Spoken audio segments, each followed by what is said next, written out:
That was a real sweat. Now it's time for the booty burner. All right, guys, going down to the ground, setting up, ready, and lift, lift, lift. Wait, what decade is this? That's better. Hey guys, it's Corey from Redefining Strength, and today I want to talk about 5 glute activation moves for stubborn glutes. We want to establish that mind-body connection, even if it feels like sometimes our glutes are dead.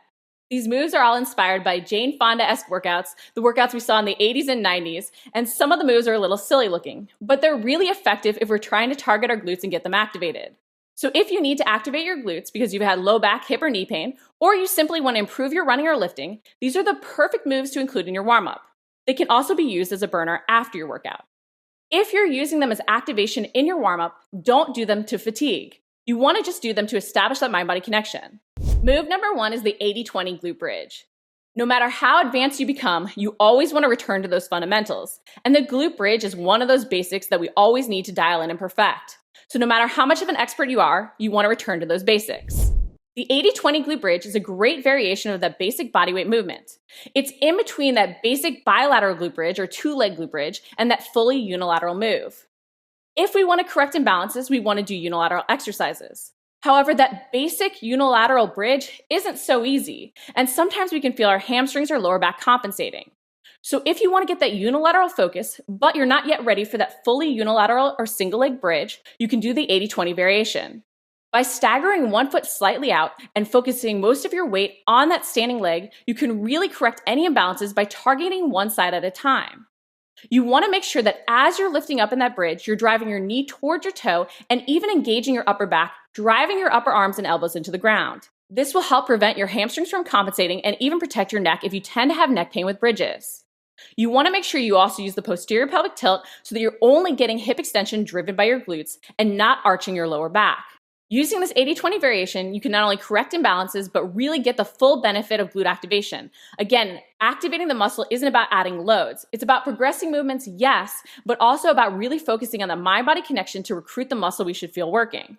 This will allow you to target each side independently, especially if you find that one side compensates during that basic bodyweight glute bridge. Move number 2 is the straight leg fire hydrant. So I should really let Kiwi be explaining these moves because it's called the fire hydrant, and with good reason. It looks like a dog peeing on a fire hydrant. This lateral leg lift is a great way to target your glute medius. And while yes, it looks a little silly, it's really one of the best ways to isolate this muscle. The basic fire hydrant is done with a bent knee. By straightening your leg out, you can actually progress the movement without adding any loads. However, you might find that your range of motion is really limited when starting out with the straight leg variation because it's way more intense than you expect. So make sure that to try and compensate and increase the range of motion, you're not leaning away. You might want to stay with that bent knee variation if you find that you're not able to really lift your foot off the ground. When you do the straight leg variation, you want to lift that leg straight out to the side. The great part about straightening the leg out instead of doing the bent knee variation is it's a lot harder to externally or even internally rotate, which means that it's a lot harder to overuse your TFL or your piriformis. So it's a lot easier to make sure that your glute medius, that side butt, is actually working. When you do this movement, if you're really struggling with that range of motion, you can also do it off a bench. Not only will this increase the range of motion to make it more difficult, but it can help if you're really struggling and tending to lean away. We don't always need to add weights to advance the movement. Simply by straightening that leg out, we're going to get a lot of benefits and really target that glute medius to improve our hip stability and even our glute max firing. Move number 3 is the slider bird dog. The bird dog is one of those fundamentals we're never above doing. No matter how advanced you become, you always need to go back to those basics. However, the bird dog is also a move we tend to hyperextend our lower back on. Any of those quad rep kickbacks, a lot of times people feel their lower back taking over. So a great way to make sure that you're actually extending your hip by using your glute is to use the slider. Keeping the leg down the slider instead of trying to lift it higher puts the emphasis on hip extension, not on how high you can lift up. Keeping your foot on the slider helps you focus on hip extension instead of getting focused on how high you can lift the leg off the ground. This prevents you from arching your lower back. When you slide your leg back on the ground, you really want to focus on contracting your glute to extend your leg. This will help you keep your hips level so that you don't rotate open. It will give you an added anti-rotational core benefit as you reach the opposite arm out. Really focus on bracing your abs and extending your hip by using your glute. Once you're ready, you can perform a lift-off, lifting your leg up towards the ceiling behind you slightly. Just make sure you then don't rotate open or arch your lower back. But using that slider is a great way to start. You can also advance or give a variation of the movement by doing an abduction after you slide out and extend the leg. By moving the leg out to the side, you're going to engage that glute medius as well. So not only can you work the glute max with hip extension, but you can get in an abduction move to work the glute medius. The slider is not only a great way to advance this movement and get that extra glute medius work in, but even regress the movement if you do tend to use your lower back during the exercise. It can also help prevent your hamstring from compensating by keeping your hips square as you kick out on the ground. Move number 4 is the extended side lying lift. This is a great variation of the classic Jane Fonda side lying leg lift. We're not going to use external rotation, so we're going to prevent our piriformis or TFL from compensating during this move, and we're also going to work the glute medius through a bigger range of motion. By putting tension on the muscle when it's stretched and extending that range of motion, we're not only going to get better muscle gaining benefits out of the movement, but we're going to strengthen through a bigger range of motion. We're always trying to strengthen through the fullest range of motion we can. That's what makes all of the stretching and foam rolling pay off, because we're actually going to keep all of that mobility and flexibility we work so hard towards. When you do this move, always make sure to point your toe down towards the ground. This will internally rotate your lower leg and help prevent your TFL or that hip flexor on the side of your hip from compensating. It will make sure that your glute medius is actually doing the work. So if you tend to feel your thigh during this exercise, turning your toe down can be a really helpful cue. You might also want to slightly kick back as you lift the leg. By also internally rotating your hip, you can help prevent your piriformis from compensating as well. So if you've ever had piriformis issues, make sure that you don't externally rotate your foot up towards the ceiling. When you do this lift, really focus on that side butt or that glute medius working. You can even pause at the end range of motion. Make sure that as you lower down past parallel. You want to work through the full range of motion to get the full benefit. If you don't have a bench or something you can lie on to increase the range of motion, you can do this from a modified side plank position. You can also use my next series, which is the side balance series. Move number 5 is the side balance series.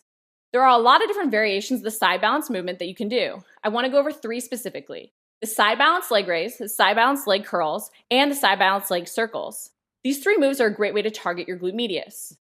You're going to want to set up in what is almost a modified side plank position with your hand underneath your shoulder and your knee just about underneath your hip.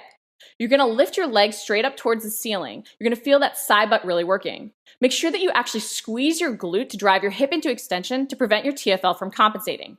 Think about sort of extending your hip by squeezing your glute max as you lift the leg up towards the ceiling. You can even use that internal toe rotation or turning the toe down towards the ground to really help you focus on the glute medius. Really focus on working through the entire range of motion, touching the ground and then lifting as high as you can. Don't turn your toe open though, just to lift up higher. You want to make sure that you're lowering all the way down to get that extended range of motion that you don't get when you do the full side lying series. The second variation of the side balance movement is the leg circles. Think about really keeping that glute medius engaged and your leg at about parallel as you circle forwards and then backwards. Don't make the circles too big and disengage the muscle from working. Really keep it where you can feel the muscle working to stabilize and balance the entire time and really prevent your core from moving. You don't want to be rotating all over the place as you're circling. If you struggle with your hips engaging or your quads taking over, think about kicking back a little bit more and only doing the circle backwards. By putting your hip into extension, it can really help you use your glutes to inhibit those hip flexors. The third move I like to include in this series is the side balance leg curl. Your hip will stay in extension and you'll lift your leg up to parallel to the ground. You'll then curl your heel back towards your butt as you keep that leg lifted. By keeping your glute engaged and your hip extended, you're going to work your glute max as well as your glute medius to keep that leg lifted. You'll then engage your hamstring to really curl that heel back towards your butt. It's really tempting to let the knee drift forward and end up in hip flexion, but you want to use your glute to keep your hip extended. That will help you target that posterior chain as you still work your obliques because you're in that side balance position. If you have shoulder aches and pains, you can always do all 3 of these moves from that fully side-lying position and that more Jane Fonda-esque classic movement.